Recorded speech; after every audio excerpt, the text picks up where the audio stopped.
What's good, everybody? Welcome back to the channel. It's your boy Rambo Leak and my wife Adriana. She hasn't come up with a YouTube name yet, but we're working on that. So, welcome to episode 2 of Storytime with the Wilsons.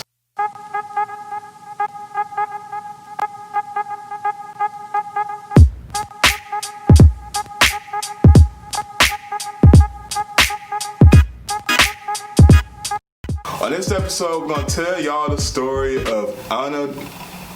Is it consciously awake or unconsciously awake? Unconsciously awake.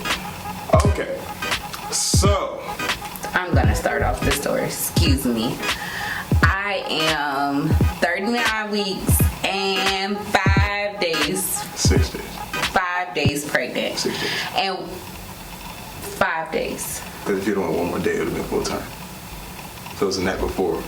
No. It was 5 days when it started at Jason and Janelle's house. And then it was all that next night. And then that was 6 days, babe. No, because day 7 is the day that he was supposed to come. The 7th of March. He was born on the 8th. Exactly. Alright, whatever. I had a C-section. I can't remember anything. Anyway, I guess he right. What I'm gonna say is I was 39 weeks pregnant and 5 days. And we went to our friend Jason and Janelle's house. By the way, Jason and Janelle, we miss you guys. Yeah, we do miss y'all. Alright, continue. Anyway, and I started having contractions over there. So we left or whatever. But it was nothing major. So I was like, nah, this is probably not it. I had been having breast and hips contractions. So I was like, that's no problem. So I go home, we go home to my dad's house. And I start having contractions at midnight. And they are coming, I don't know how many minutes they were apart, but they were coming and they were coming fast. So I was literally getting up out of bed, walking down the hall, trying to... Every 5 minutes. How the hell would you know you were asleep? I can't. On my channel. How would you know you were asleep? That's when the unconsciously awake comes in. Anyway, I'm gonna keep going because he was just asleep, y'all. That's it. He was asleep. So I get up out of bed. I'm walking down the hall to ease my pain. I'm doing some squatting. I got in the shower twice before the next morning, and I was really in labor. I tried to wake Malik up several times. I shook him, I called his name, I said, hey, I'm having contractions, and he is knocked out asleep. So then when he's finally ready to get up, after I had been having contractions all night from 10 or 11, mind y'all, I had been having contractions since 8 o'clock, but they weren't really anything that was stable, enough to say that I'm in labor.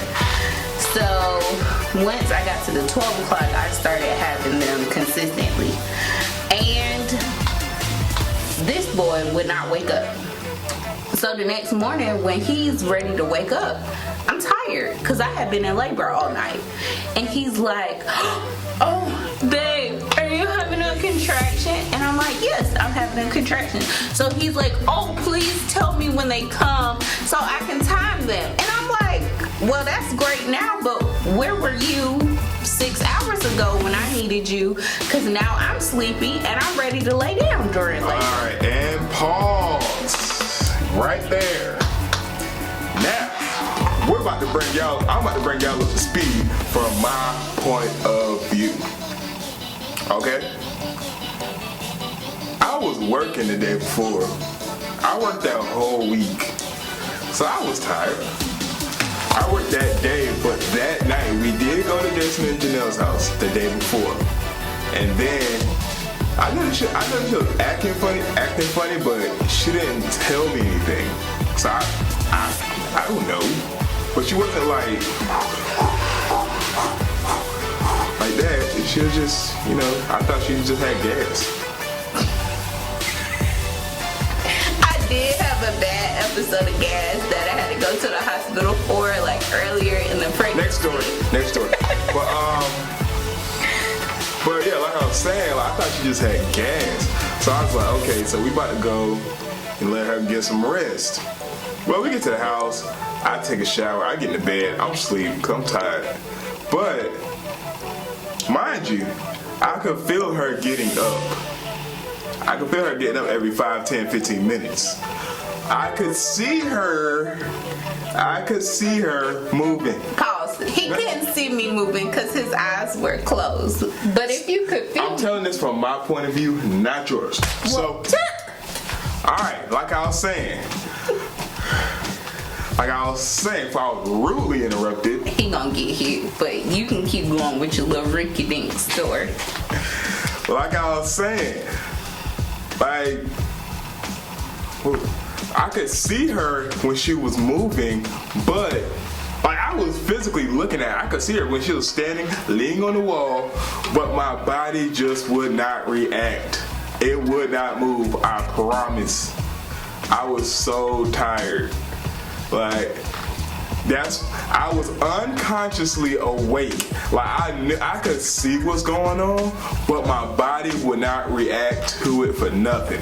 So I was just like my eyes weren't wide open, but they were open enough where I can see. Hush, because I'm telling my side of the story. So say anything. You're about to. But like I was saying, then the next morning comes, I wake up, and then she's still walking around. So I asked her, what's wrong?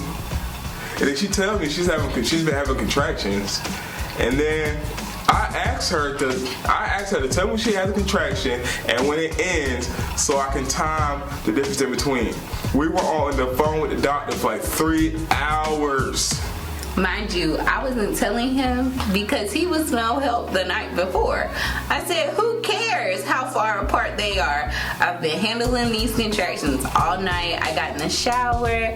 I knew how to squat and relieve some of my pressure. I made sure to watch so many mom videos about how to do this without, any medicine. And I was feeling good. I didn't even have to stop and breathe hard.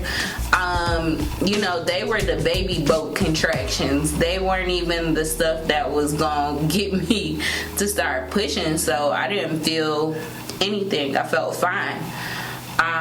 But I do have a high tolerance for pain. So he was mad. He don't have a high tolerance for pain. That's who doesn't have a high tolerance for pain right there.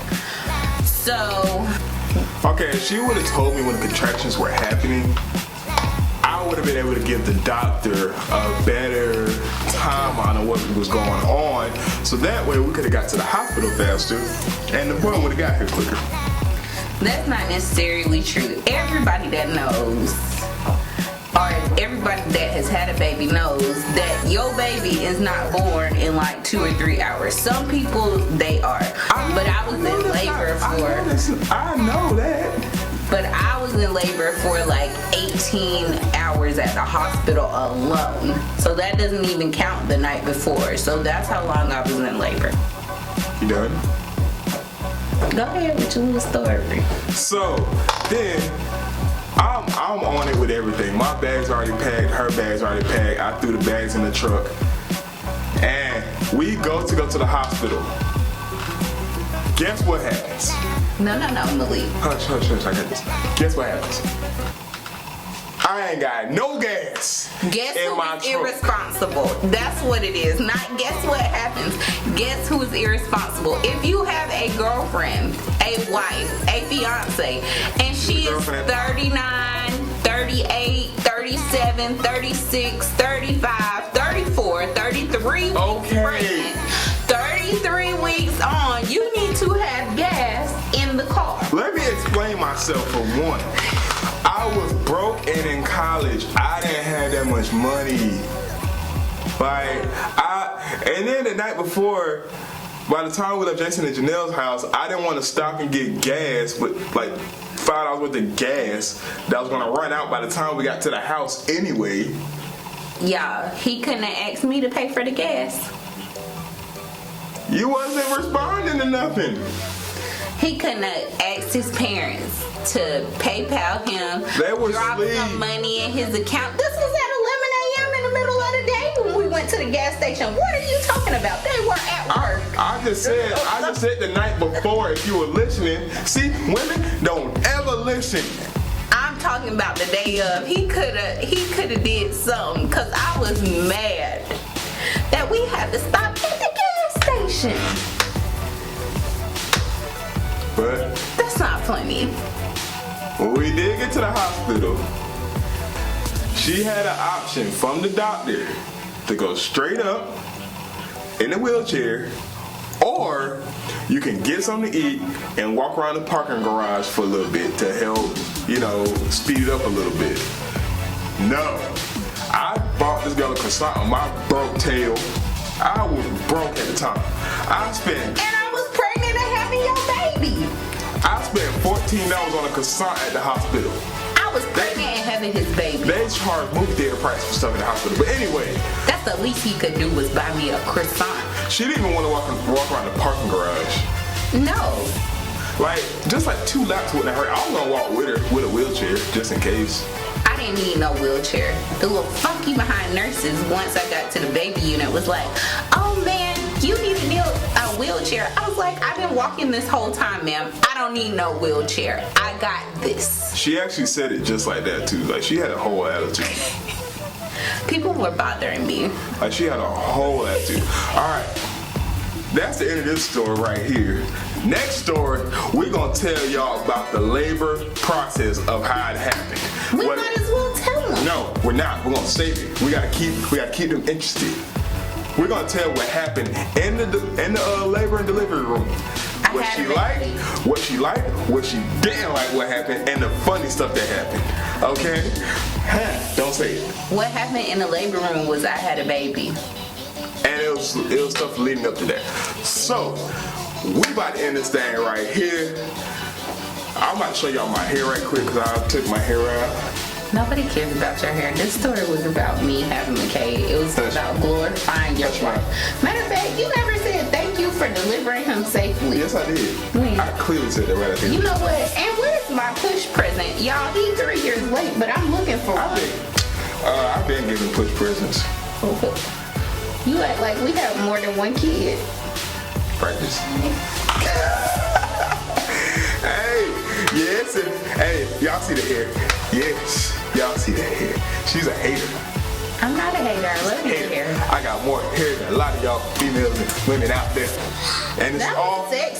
This is all my That was hair. sexist. This is all my Excuse hair. him for being sexist. This is all my hair.